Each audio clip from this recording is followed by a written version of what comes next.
What is a polynomial function and examples of it? The short answer is that they are functions with expressions that match the definition of polynomials, and they can look like this. A polynomial can be a mix of the following. It can have a constants like 5, -12, and 1/3. It can also have a variable which are also often expressed in x, y, and z. Whole number exponents like x in x squared. There are also a few rules to identify what is not a polynomial. A polynomial cannot have division via variable.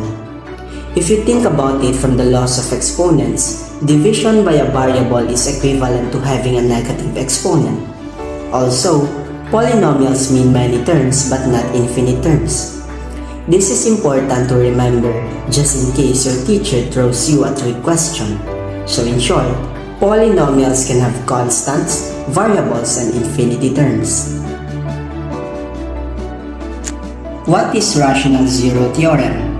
If P over Q is a rational number written in lowest terms, and if P over Q is 0 of f, and the polynomial function with integer coefficients, then P is a factor of the constant term, and Q is a factor of the leading term or coefficient. We have here an example in order to identify and to help us list all of the possible rational zeros of a polynomial functions. F of x is equals to x cubed plus 8x squared plus 11x minus 20. In this example, we will try to use the Rational Zero Theorem in identifying the roots or the zeros of this given function. But before that, we need to bear in mind that the degree of the polynomial function will determine or will give you the hint on how many solutions or roots do we have in the given function. For instance, here we have x cubed. As you can see, the degree here is 3, meaning we have 3 roots or zeros. So, in order to derive the Rational Zero Theorem, we need to get the quotient of P over Q, wherein we need to get all the factors of P, which is -20, our constant term. Therefore, the factors of this will be positive and -1, positive and -2, positive and -4, positive and -5, positive and -10, and positive and -20. Meanwhile, our Q is the coefficient of the leading term. Since the coefficient is 1, that is simple positive and -1. Meaning, if you will get the quotient of these possible factors of the constant and the leading coefficient, it will lead us to positive and -1, positive and -2, positive and -4, positive and -5, positive and -10, and positive and -20. So, the purpose of these factor numbers are the numbers that we will going to try in order to get the zero. First, get your function which is the f of x equals x cubed plus 8x squared plus 11x minus 20. As you can see, we have here the possible root of positive and -1. So, we will going to try first the positive 1. If we get the possible root accurately and the value becomes 0, automatically that 1 is the root of the polynomial function. So, let's try the positive 1. It will become f of 1. What you need to do is to input or substitute this 1 to the variable x, and that is 1 cubed plus 8 times 1 to the power of 2 plus 11 times 1 minus 20.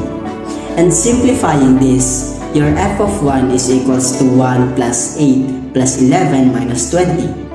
1 plus 8 equals 9 plus 11 equals 20 minus 20 equals 0. Therefore, your f of 1 is equal to 0. Since this is 0, we're certain that one of the values or one of the zeros is equal to 1. It means that we have x equals 1.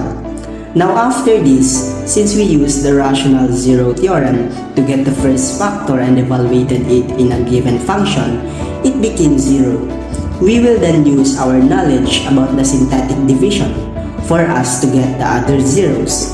So then, subsequently, when we get already the coefficients to quotient, the answer which are the 1, 9, and 20. We will make it a function. Therefore, our 1 here, it will become x squared. The reason why is that capital synthetic division for it will become expression term to equation term.